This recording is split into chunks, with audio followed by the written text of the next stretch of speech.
La résolution de l'Union africaine consacrant en 1989 la Journée africaine des droits de l'homme est célébrée cette année. Les experts du Conseil national des droits de l'homme, CNDH, ne sont pas restés insensibles à ce rituel. Ils s'engagent à vulgariser les mécanismes africains de protection. Un appel est lancé à cette occasion pour la promotion du genre. Le protocole à la Charte africaine des droits de l'homme et des peuples relatif aux droits des femmes en Afrique, appelé Maputo, invite les États signataires à garantir les droits des femmes, y compris le droit de participer au processus politique, l'égalité sociale et politique avec les hommes. Au-delà de la symbolique, le gouvernement, au travers des ministères de tutelle, soutient le processus de promotion des droits humains en Côte d'Ivoire depuis 1981, d'où la ratification de la Charte africaine. Notre pays a mis à profit ces 2 mandats consécutifs au Conseil des droits de l'homme des Nations Unies, c'est-à-dire de 2013 à 2015 et de 2016 à 2018, pour promouvoir et défendre les droits de l'homme à travers une variété d'instruments juridiques. La commémoration de la Journée africaine des droits de l'homme qui nous réunit ici ce jour nous offre l'occasion de rappeler l'importance des droits de l'homme et des peuples et plus spécifiquement l'importance de la promotion et de la protection des dits droits pour en garantir un plein exercice aux personnes au profit desquelles ils sont consacrés. Le Conseil national des droits de l'homme encourage l'État de Côte d'Ivoire depuis le 30 novembre 2018, date de la légalisation de son mandat, à ratifier les conventions internationales.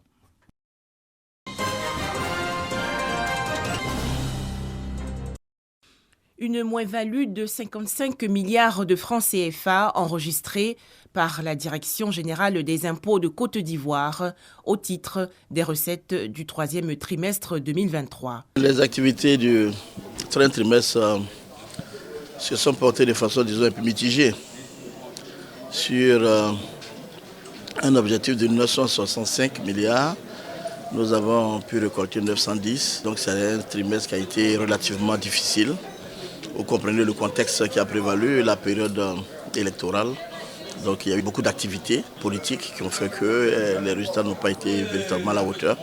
Mais avant ce trimestre, les 2 premiers trimestres de l'année se sont très bien passés. Des résultats à booster pour le 4e et dernier trimestre de l'année 2023. Pour atteindre cet objectif, la Direction générale des impôts, la DGI, qui représente environ 50% des recettes intérieures du pays, veut améliorer son efficacité. Nous avons un objectif de 808 milliards à collecter et nous allons agir sur beaucoup de leviers. Vous savez qu'actuellement nous avons le programme économique et financier du Fonds monétaire international, avec le gros engagement pris par l'État de Côte d'Ivoire. Mais à côté de tout ça, nous avons des leviers. Nous avons, quelques années, fait des réformes importantes au niveau informatique, au niveau de la modernisation de notre administration, au niveau de la simplification des procédures. Et aujourd'hui, nous voyons de plus en plus une bonne adhésion à l'impôt. Le directeur général adjoint des impôts de Côte d'Ivoire, Aboubakari Cissé, a encouragé ses collaborateurs à redoubler d'efforts pour le 4e trimestre 2023.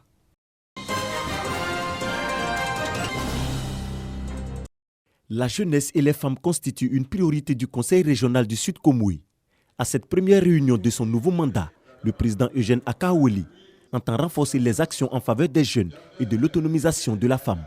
Nous allons nous efforcer d'apporter notre contribution à la formation des jeunes, à la formation des femmes, pour que cette richesse humaine contribue au développement de la région. Nous avons beaucoup de programmes en cours.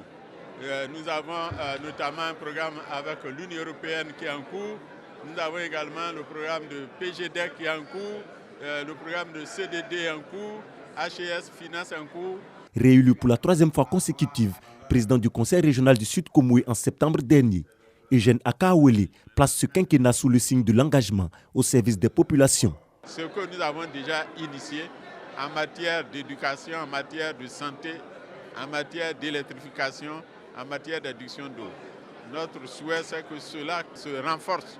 Aujourd'hui, nous avons une totale couverture de la région en matière d'établissements primaires et secondaires, en matière de santé. Il faut faire en sorte que tout ceci soit maintenu, soit entretenu. Cette première réunion a vu la présentation des membres du comité économique, social et environnemental régional. L'organe est chargé de faire des propositions et suggestions pour accompagner toutes les initiatives de développement du Conseil régional du Sud Komoui.